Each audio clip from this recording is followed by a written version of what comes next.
Hello, Janell Shackelford coming to you today from Frederick, Maryland. Today I'm with Frederick Shackelford. Say hello. Hello. And today we are at Baker Park. The summer concert series is about to kick off. It's the middle of summer, so we're just chilling in Baker Park like most people are doing. So, ValorLives interview series episode number 89. Why do I do what I do? Number one, because there's successful people who deserve to have their stories told. Number two, there's people who need to hear successful stories so they could be inspired. And number three, to let you know you could go out there with a camera, phone, and impact the planet. So just like always, no interviews over 10 minutes long, raw, uncut, no special lighting, no special equipment. So Derek is running for city alderman. So shout out to Derek. So Derek, before we get started with your interview, tell everybody why you are running for city alderman. I'm running for alderman because I love the city. I love people, I love public service, and it's a way to impact the city for everyone.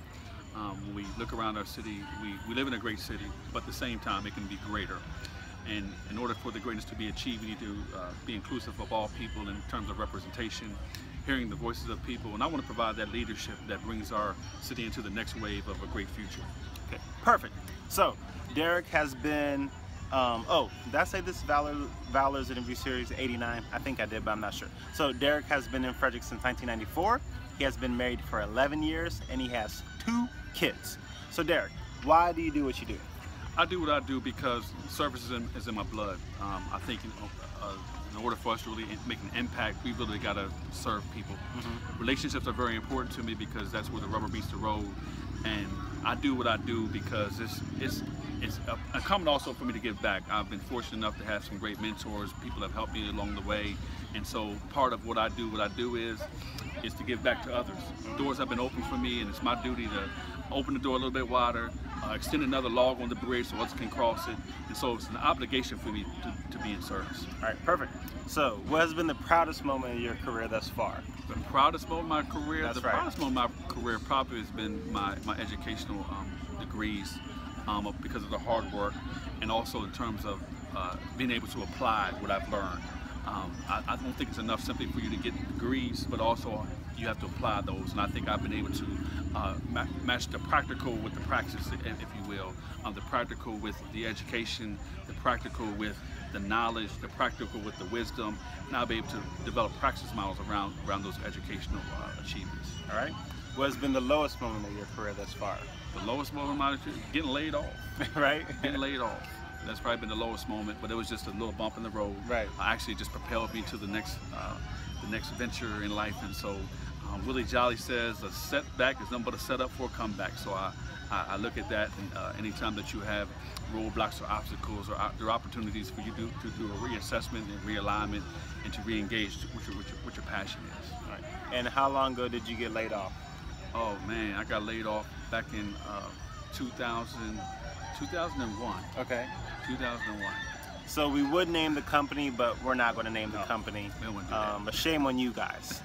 But also, it was a blessing in disguise. Absolutely. So Derek, where do you see yourself 1 year from now? I see myself 1 year from now, hopefully being elected and serving in City Hall and serving our citizens at City Hall.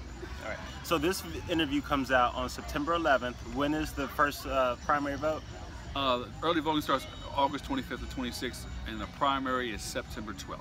So tomorrow, go out and vote. All right. So do you have a morning routine, something you do every morning to get your day started successfully? Every morning I wake up, I do a devotional. Okay. I wrote a devotional book. I do a devotional.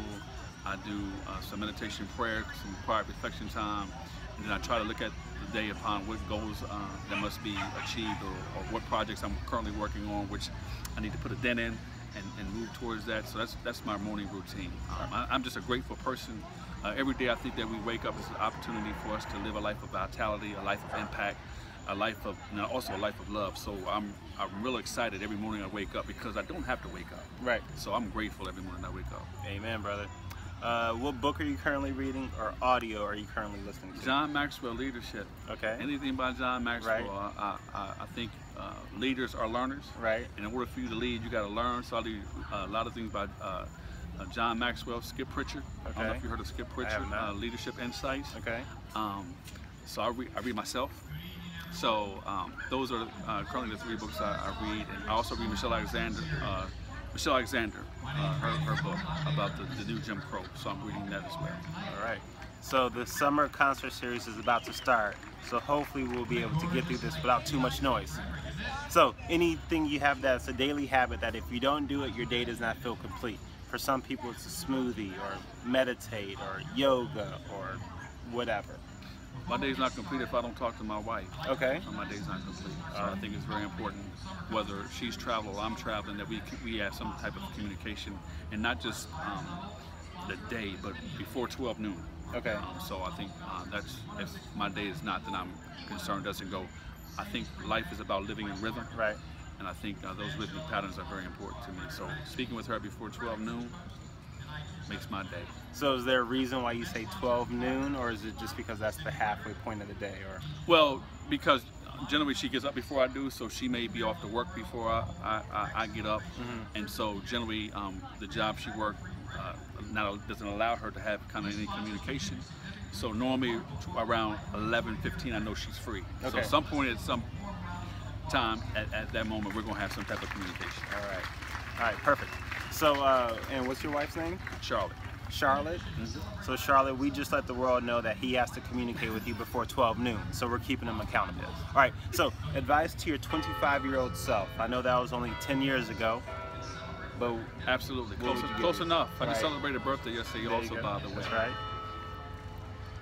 Advice to my 25-year-old self. That's right. Stay humble. Okay. Stay humble.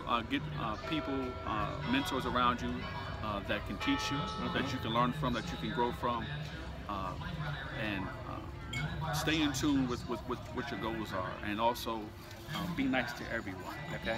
I think that's very important. So you mentioned stay humble. What are some of your keys to staying humble? Realizing that life is not always about me. Right. Realizing that other people have helped me get to be able to get to where I am, and understanding that everything that I have can be lost at a moment's notice. Amen, brother. So, do you collect anything for fun? Collect anything? No, I'm not really a big collector per se. I love music, so all kind of genres of music, jazz, R&B. I'm an old soul in this young body. Okay. So I would say music is something I collect. All right. And books. All right. I'm an avid reader. So do you have any pets? I have a Maltese. Imagine that, me 6'3", 210 pounds with a Maltese dog. All right. And what is that Maltese's name? Jazzy. Jazzy. We love Jazzy. We love Jazzy. So dream places to visit or to move if you were ever to leave Frederick?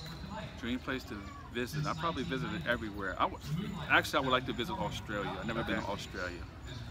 Dream place to live. Ooh, I loved Africa when I go to visit. Okay. So that may be a place that eventually one day that I may go live. All right, perfect. So give me two of your mentors, just two. David Owens and Rodney Smothers. Okay, and are David and Rodney in Frederick County? No, they're not. All righty. Well, I can't interview you because you're not in Frederick County.